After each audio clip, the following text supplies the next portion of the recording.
Love came into my life through a crack in the window, and she was not from this world. I live alone in a small town near the wood in New York. I worked the night shift at a gas station and get home exactly at midnight. But what happened that night? At 2:13 a.m., I suddenly heard a soft tapping on the window.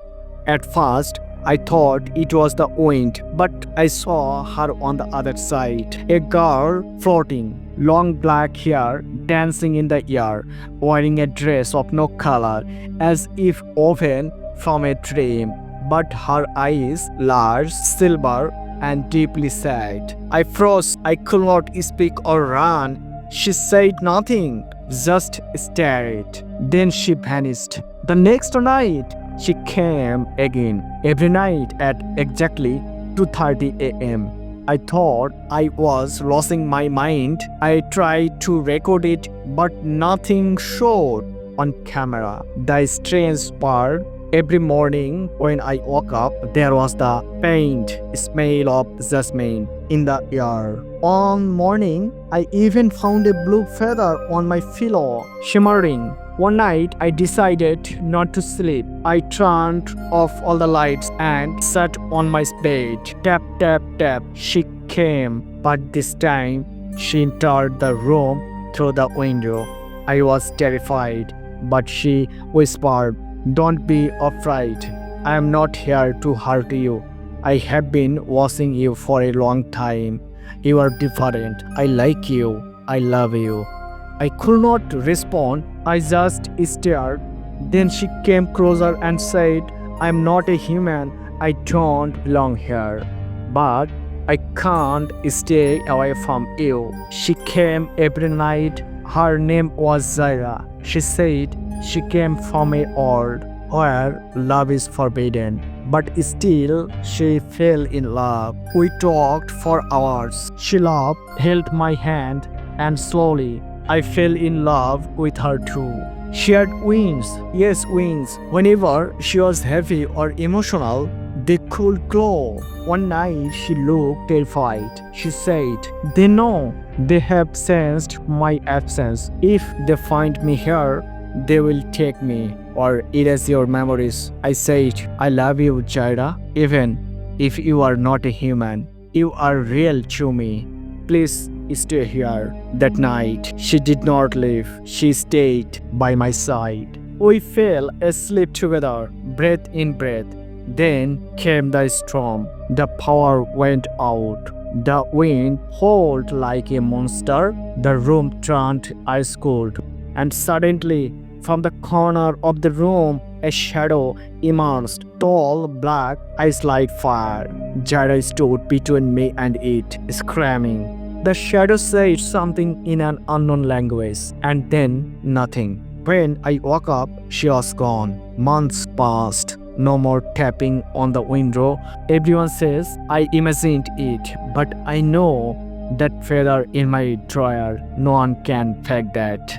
Still, every night at 2:30 a.m., I leave the window open. Maybe she will come again. Love has no limits, not even between two hours. After losing her, my days felt ordinary, but nights become unbearable.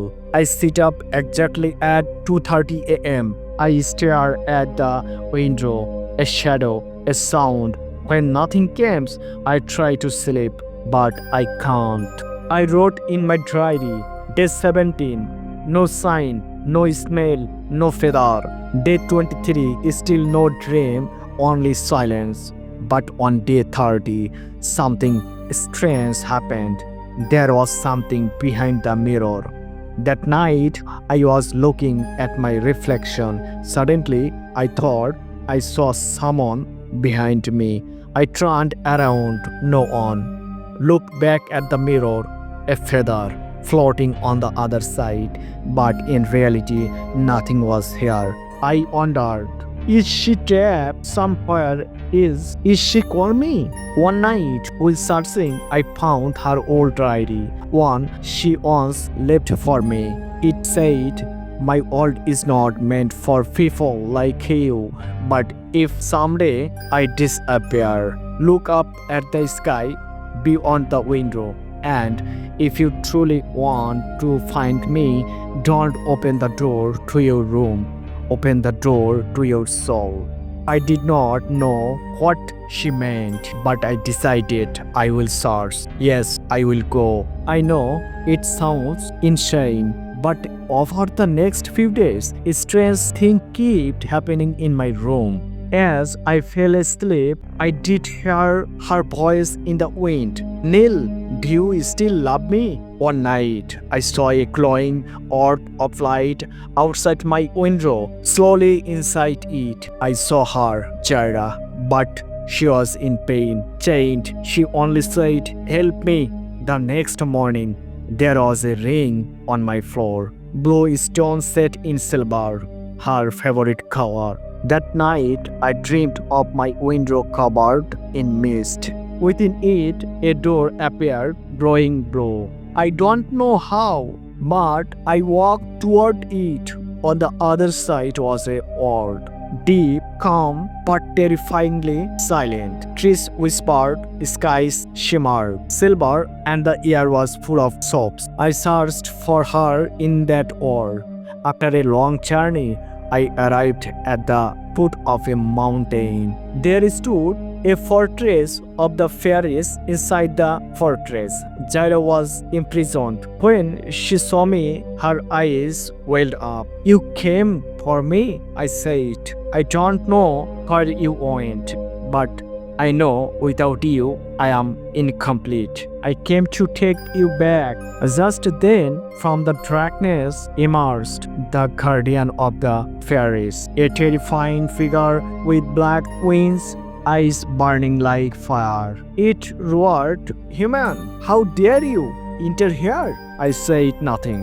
I simply took Zayra's hand and said, "Wherever we are, whatever world we live in, love is our power. If you don't go, I won't live either." Suddenly, Zayra's wings glowed than ever. She said, "Together, no one can stop us." And the dark guardian vanished. I woke up in my own bed, window open. Next to it, Zayra. She walked to me slowly and said, "I'm really back. This time, I am not going anywhere. My place is beside you." Tears in my eyes. I just stared at her. We always search far, far away, but maybe the one our heart cries for was always just beyond the window. Dear friends, if you liked this story, let me know in the comments. And please like, share, and subscribe to my channel for more romantic horror stories like this. Thank you very much.